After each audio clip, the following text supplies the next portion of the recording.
Welcome to news watch. ముందుగా headlines చూద్దాం.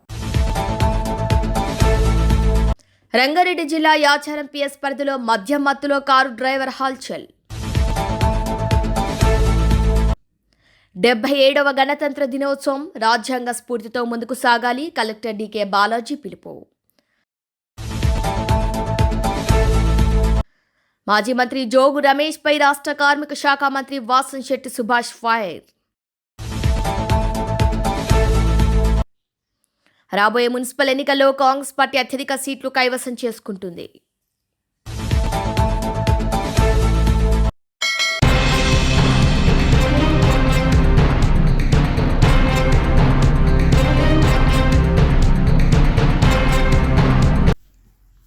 రాబోయే మున్సిపల్ ఎన్నికల్లో కాంగ్రెస్ పార్టీ విజయ ఢాంకా మోగించి అన్ని మున్సిపాలిటీలో అత్యధిక సీట్లు సాధిస్తుందని నీటిపారుదల శాఖ మంత్రి ఉత్తమ్ కుమార్ రెడ్డి అన్నారు. జగిత్యాల జిల్లా కోరుట్ల పట్టణంలో ఏర్పాటు చేసిన సమావేశంలో ఆయన మాట్లాడుతూ కాంగ్రెస్ ప్రభుత్వం ఏర్పాటు చేశాక గడిచిన 2.5 సంవత్సరాల్లో సంక్షేమ పథకాలతో పాటు పట్టణాలు పల్లెలు అభివృద్ధి చెందాయని, అందుకే ప్రజలు కాంగ్రెస్ వైపు చూస్తున్నారని అన్నారు. గత ప్రభుత్వంలో చేసిన తప్పిదాల వల్ల ప్రజలు తీవ్రమైన ఇబ్బందులు ఎదుర్కొన్నారని, ఇప్పుడు కాంగ్రెస్ హయాంలో మహిళలకు వృద్ధులకు అన్ని సామాజిక వర్గాలకు ఎన్నో సంక్షేమ పథకాలు అందించామని తెలిపారు. రానున్న మున్సిపల్ ఎన్నికల్లో ప్రతి చోట అత్యధిక చైర్మన్ కైవసం చేసుకోవాలని ఆయన సూచించారు. ప్రతి ఎన్నికల్లో అందరికీ సీట్లు రావని, రాని వారికి రాబోయే రోజుల్లో నామినేట్ పోస్టులు అందిస్తామని, అందరూ సమన్వయంతో ముందుకు సాగి ఎన్నికల్లో ప్రతి వార్డును గెలిపించాలని ఆయన సూచించారు. ఉత్తమ్ కుమార్ రెడ్డితో పాటు కాంగ్రెస్ పిసిసి అధ్యక్షుడు మహేష్ గౌడ్, రాష్ట్ర ఎస్టీ మైనార్టీ మంత్రి అడ్డూరి లక్ష్మణ్ కుమార్, కోరుట్ల నియోజకవర్గం ఇన్ఛార్జ్ జువ్వాడి నరసింగారావు తదితరులు పాల్గొన్నారు.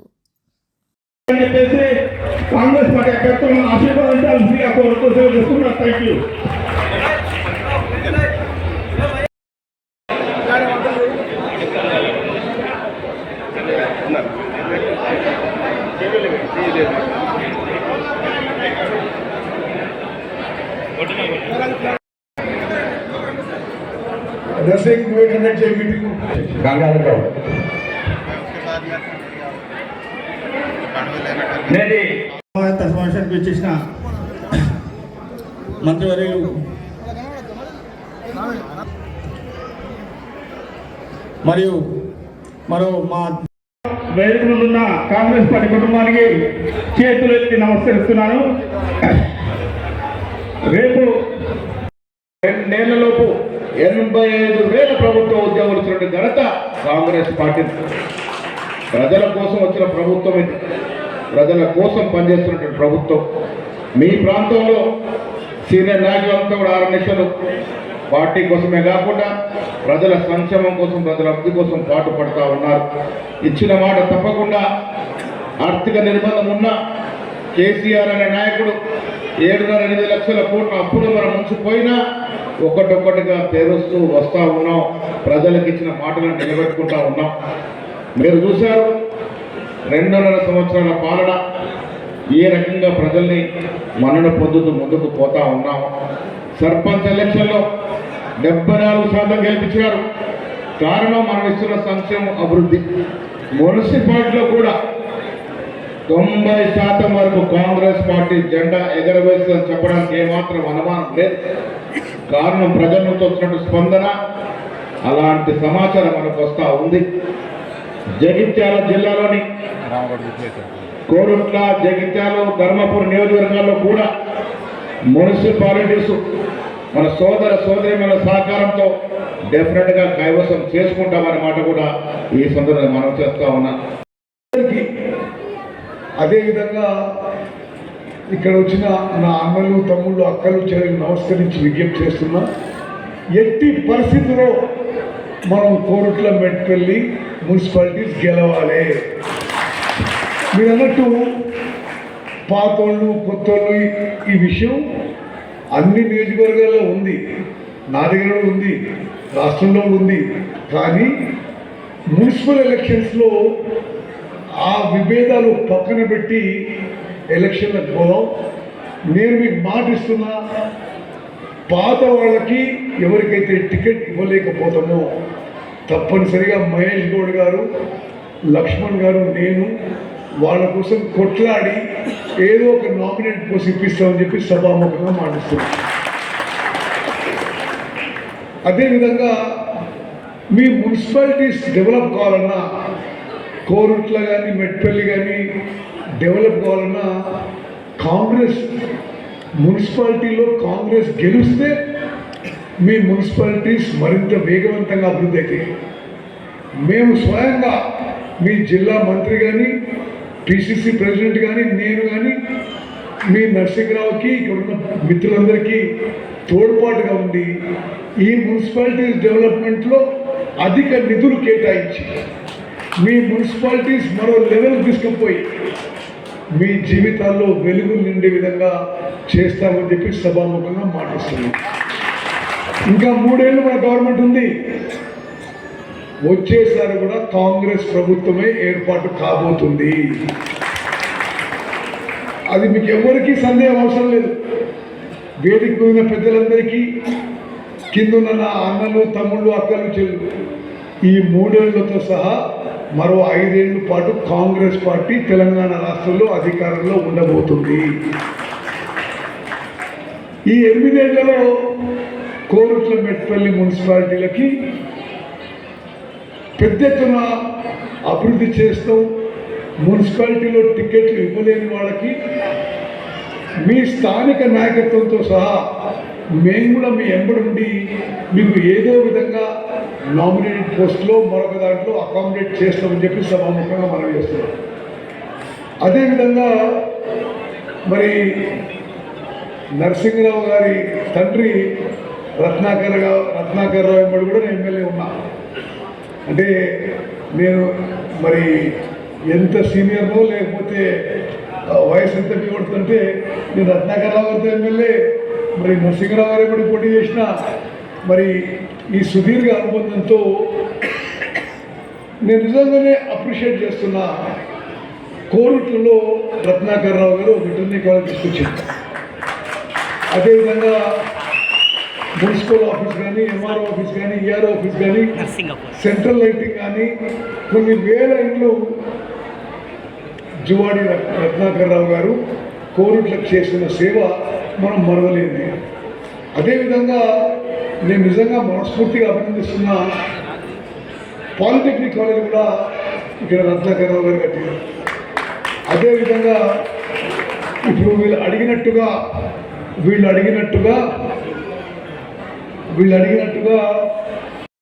చేసిన అక్కలు, చెల్లెళ్ళు, అన్నలు, తమ్ముళ్ళు అందరికీ నమస్కారం. पहले मैं अपने मेरे माइनॉरिटी भाई बहन को एड्रेस करता हूँ, क्योंकि आप मेरा मुसलमान भाई बहन आप बहुत तकलीफ उठा के बहुत देर से बैठे हुए हैं. एक ही चीज़ मैं आपको कहना चाहता हूँ, हमारे राहुल गांधी साहब से लेकर तेलंगाना में हमारे लीडरशिप रेवंत रेड्डी साहब और महेश गौड़ सब तक हम सेक्युलर पार्टी है. कांग्रेस पार्टी चाहती है कि हर मजहब के लोग, हिंदू हो या मुसलमान हो या सिख हो, ईसाई हो, जुदाई हो, कोई भी हो, हर मजहब के लोग मिलजुल के रहे, सभी लोग अच्छी तरह आगे चले. अगर इस देश में बीजेपी को हराना है, अगर दिल्ली में बीजेपी केंद्र सरकार को हराना है, सिर्फ और सिर्फ कांग्रेस पार्टी कर सकती है, सिर्फ और सिर्फ राहुल गांधी साहब कर सकते हैं.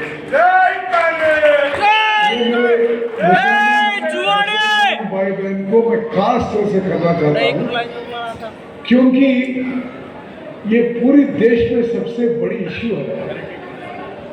आप देख रहे अनेक राज्य में किस तरह बीजेपी वाले माइनॉरिटीज को तकलीफ पहुंचा रहे हैं. क्या साहब जो आगे बैठे हैं, आप लोग ये याद रख लेना, कांग्रेस पार्टी सेक्युलर पार्टी है. कांग्रेस पार्टी चाहती है कि हिंदू हो या मुसलमान हो या सिख हो या ईसाई हो, मिलजुल के रहे.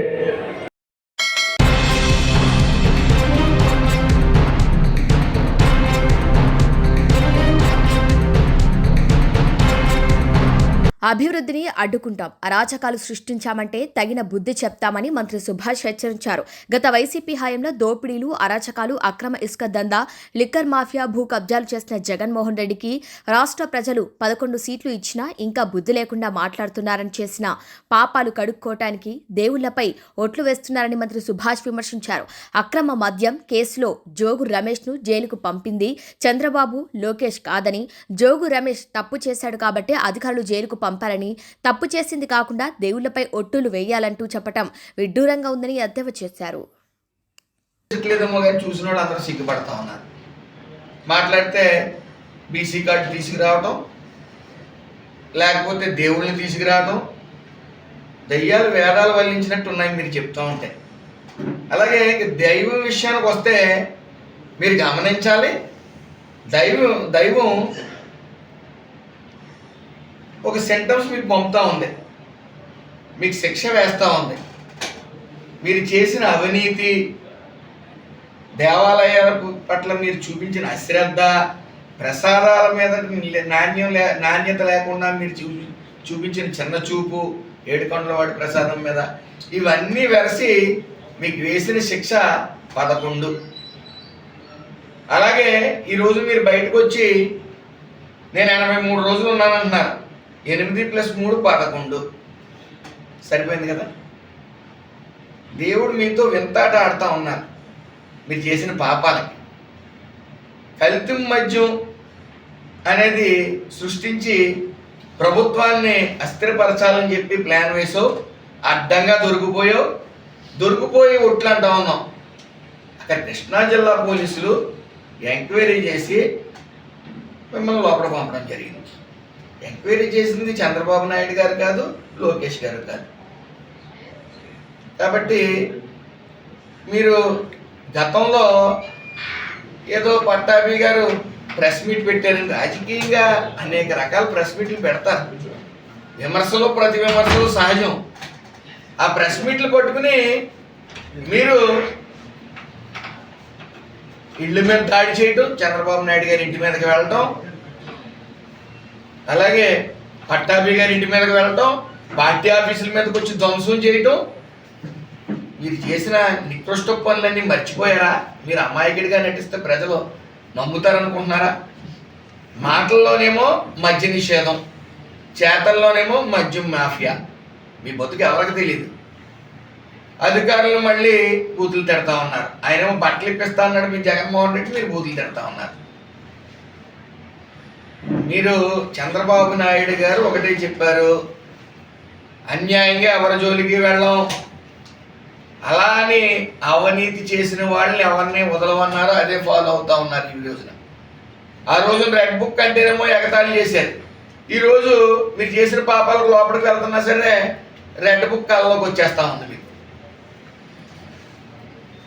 ఆ రోజున ఎన్ని బూతులు తిడితే అసెంబ్లీలో, లేకపోతే పార్టీ కార్యాలయాల మీద ఎన్ని దాడులు చేస్తే, లేకపోతే పార్టీ కార్యకర్తల మీద ఎన్ని దాడులు చేస్తే, ఇంట్ల మీద దాడులు చేస్తే మంత్రులు ఇచ్చే తత్వం. నువ్వు ఆ రోజున పార్టీ కార్యాలయాల మీద దాడి చేసిన తర్వాత నీకు మంత్రి పదవి ఇచ్చారు, అది మర్చిపోయావు.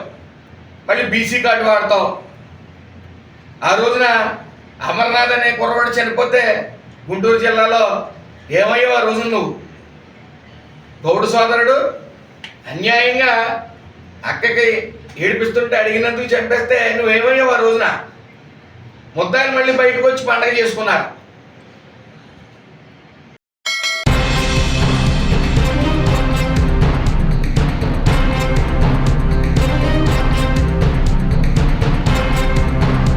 స్వాతంత్రానికి ప్రాణ త్యాగం చేసిన మహనీయుల త్యాగ ఫలమే నేటి స్వేచ్ఛాయుత భారతమని, రాజ్యాంగం మనకు కల్పించిన హక్కులను తెలుసుకుంటూ బాధ్యతలు నిర్వర్తించినప్పుడే నిజమైన పౌరసత్వం అవతరిస్తుందని కృష్ణా జిల్లా కలెక్టర్ డీకే బాలాజీ అన్నారు. 77వ గణతంత్ర దినోత్సవాన్ని పురస్కరించుకొని కృష్ణా జిల్లా కలెక్టర్ కార్యాలయ ఆవరణలో జాతీయ జెండాను ఘనంగా ఆవిష్కరించారు. అనంతరం తెలుగు తల్లి విగ్రహానికి పూలమాలలు వేసి నివాళులు అర్పించారు. ఈ సందర్భంగా అధికారులు, సిబ్బంది ప్రజలకు గణతంత్ర దినోత్సవ శుభాకాంక్షలు శుభాకాంక్షలు తెలిపారు. ఈ సందర్భంగా కలెక్టర్ మాట్లాడుతూ ఈ గణతంత్ర దినోత్సవం మన దేశ స్వాతంత్ర సమర యోధుల త్యాగాలను స్మరించుకునే పవిత్ర దినమన్నారు. వారి అమూల్య త్యాగాల ఫలితంగానే నేడు మన స్వేచ్ఛ వాతావరణంలో జీవిస్తున్నాం. రాజ్యాంగం మనకు కల్పించిన హక్కులను తెలుసుకుంటూనే మన బాధ్యతలను కూడా నిబద్ధతతో నిర్వహించాలి. ప్రతి పౌరుడు దేశ పురోగతికి తన వంతు కృషి చేయాల్సిన సమయం ఇదే అని పిలుపునిచ్చారు. దేశభక్తి నినాదాలతో కార్యక్రమం ఉత్సాహంగా కొనసాగగా అధికారులు, సిబ్బంది ఈ కార్యక్రమంలో పాల్గొన్నారు.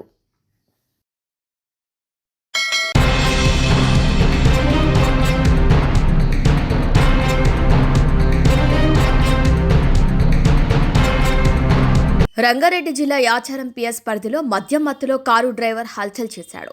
పోలీసులు డ్రంక్ అండ్ డ్రైవ్ తనిఖీలు నిర్వహిస్తుండగా తప్పించుకునేందుకు ప్రయత్నించి వేగంగా దూసుకెళ్లారు కార్ డ్రైవర్.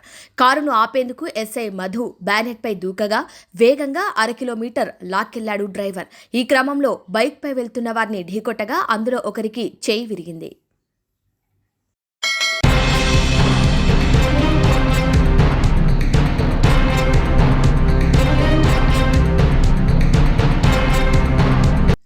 మట్టిలో మాణిక్యాలను వెలికితీసేందుకే కేంద్ర రాష్ట్ర ప్రభుత్వాలు క్రీడా అభివృద్ధిని ప్రోత్సహిస్తున్నట్లు రాష్ట్ర దేవాదాయ శాఖ మంత్రి ఆనం రామ్ నారాయణ రెడ్డి అన్నారు. నెల్లూరు జిల్లా ఆత్మకూరులో పలు అభివృద్ధి కార్యక్రమాల్లో పాల్గొన్నారు. తొలుత పట్టణంలోని బాలికల గురుకుల పాఠశాలలో ఏర్పాటు చేసి ఉన్న సరస్వతీదేవి విగ్రహాన్ని ఆవిష్కరించారు. అనంతరం విద్యార్థులను ఉద్దేశించి మాట్లాడారు. క్రీడల వలన ఎంతో మానసిక ఉల్లాసం కలుగుతోందని వివరించారు. గ్రామీణ ప్రాంతాల్లో ఉన్న విద్యార్థులను క్రీడల్లో ప్రతి వారిని గుర్తించేందుకు రాష్ట్ర ప్రభుత్వం క్రీడా అభివృద్ధికి ప్రాధాన్యత ఇస్తుందని, ఇందులో భాగంగానే ఆత్మకూరులో 1,80,00,000తో 19 ఎకరాల్లో క్రీడా స్టేడియాన్ని నిర్మిస్తున్నామని వివరించారు. ప్రజల మానసిక ఉల్లాసం కోసం నగర వనాన్ని కూడా ఏర్పాటు చేయనున్నట్టు తెలిపారు. రాబోయే 6 మాసాల్లో ప్రణాళికబద్ధంగా ఆత్మకూరు నియోజకవర్గ అభివృద్ధి పథంలో ముందుకు తీసుకెళ్తున్నట్టు వెల్లడించారు.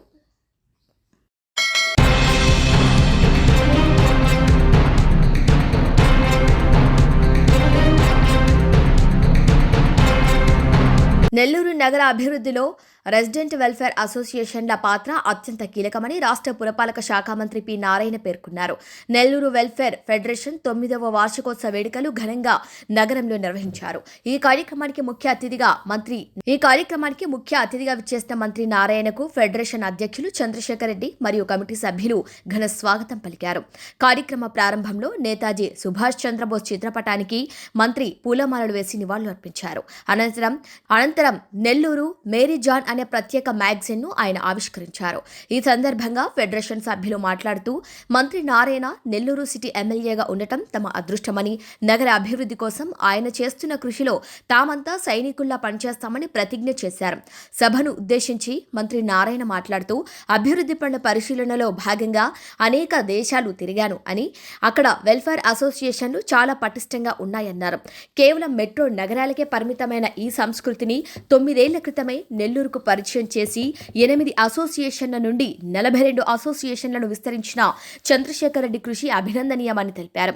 వచ్చే జూన్ నాటికి నగరంలోని ప్రతి ఇంటికి మంచినీటి కుళాయి కనెక్షన్ అందిస్తామని, భద్రత కోసం 1000 సీసీ కెమెరాలు, ట్రాఫిక్ నియంత్రణకు 7 చోట్ల ఆధునిక సిగ్నలింగ్ వ్యవస్థను కూడా ఏర్పాటు చేస్తున్నామని అన్నారు.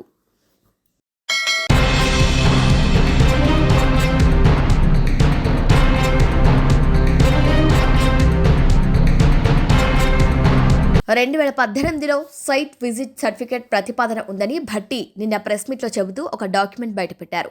కానీ అందులో సైట్ విజిట్ సర్టిఫికేట్ ఎటువంటి పనుల కోసం పెట్టాలని సిఫార్సు చేశారనేది చెప్పలేదు. అది కోల్ హ్యాండ్లింగ్ ప్లాంట్ కోసమా, కోల్ ఎవాక్యుయేషన్ సిస్టమ్ కోసమా, స్క్రీనింగ్ లేదా వాషింగ్ ప్లాంట్ కోసమా, ఓవర్ బర్డెన్ రిమూవల్ కోసమా అనేది బయటపెట్టలేదు.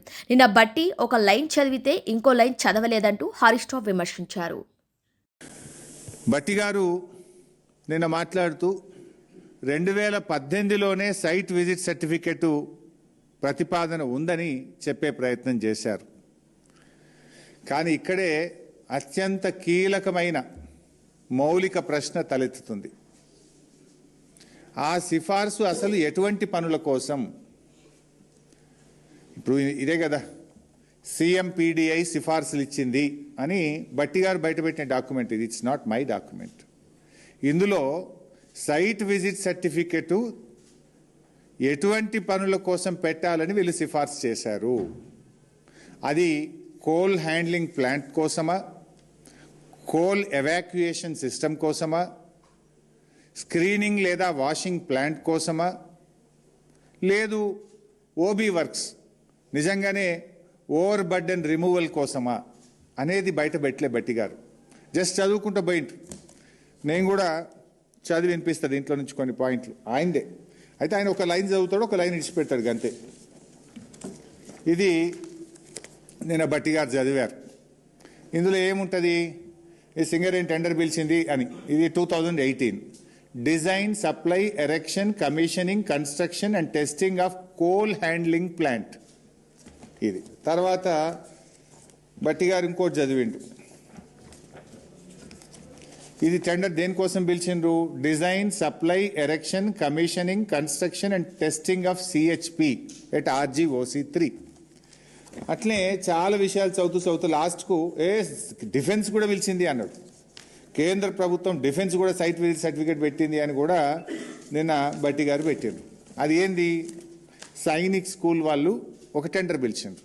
దీంట్లో విషయం ఏంది, ఇది supply and installation of cloth dryer, పిల్లల బట్టలు ఆరబెట్టే మిషన్కు సైట్ విజిట్ పెట్టారు. దానికి ఓబీ టెండర్స్కి ఏమైనా లింక్ ఉన్నదా? ఇది చూపించే డిఫెన్స్ వాళ్ళు కూడా పెట్టారు బై సైట్ విజిట్ అంటాడు. ఇది ఏంటిది, క్లోత్ డ్రయర్ ఎట్లా పనిచేస్తుంది అనేది వాళ్ళు పోయి ఫీల్డ్లో ఫిజికల్గా చూడాలి. కానీ దానికి సింగరేణి ఓబీ బ్లాక్ ఏమైనా సైట్ విజిట్ సర్టిఫికేట్ సంబంధం ఉందా? సో పోనీ సింగరేణిలో కూడా గతంలో పిలిచినరు అని చెప్పే ప్రయత్నం చేసిండ్రు. These are all the tenders in Singareni. దీంట్లోకి నేను సింప్లిఫై చేసి టేబుల్ తయారు చేసిన, ఇది ఇస్తా మీకు నేను. దీంట్లో ఎక్కడన్నా ఓబీ వర్క్కు బీఆర్ఎస్ హయాములో సైట్ విజిట్ సర్టిఫికేట్ పెట్టారా? ఓవర్ బర్డెన్ రిమూవల్ కోసం బీఆర్ఎస్ హయాంలో ఎప్పుడన్నా సైట్ విజిట్ సర్టిఫికేట్ పెట్టారా? ఈ నిబంధనలు ఎక్కడ కూడా ఓబీ వర్క్స్కు పెట్టమని ఏ సంస్థ కూడా పెట్టలేదు. భారతదేశంలో ఎక్కడ కూడా ఓబీ వర్క్స్కు సైట్ విజిట్ సర్టిఫికేట్ అనే విధానమే లేదు. దీన్ని కాంగ్రెస్ ప్రభుత్వం వచ్చిన తర్వాతనే తెచ్చారు. అది కూడా వివరిస్తారు.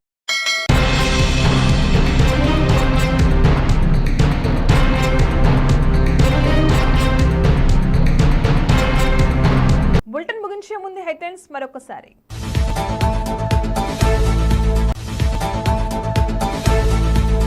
రంగారెడ్డి జిల్లా యాచారం పిఎస్ పరిధిలో మద్యం మత్తులో కారు డ్రైవర్ హల్చల్. 77వ గణతంత్ర దినోత్సవం రాజ్యాంగ స్ఫూర్తితో ముందుకు సాగాలి, కలెక్టర్ DK బాలాజీ పిలుపు. మాజీ మంత్రి జోగు రమేష్ పై రాష్ట్ర కార్మిక శాఖ మంత్రి వాసంశెట్టి సుభాష్ ఫైర్. రాబోయే మున్సిపల్ ఎన్నికల్లో కాంగ్రెస్ పార్టీ అత్యధిక సీట్లు కైవసం చేసుకుంటుంది.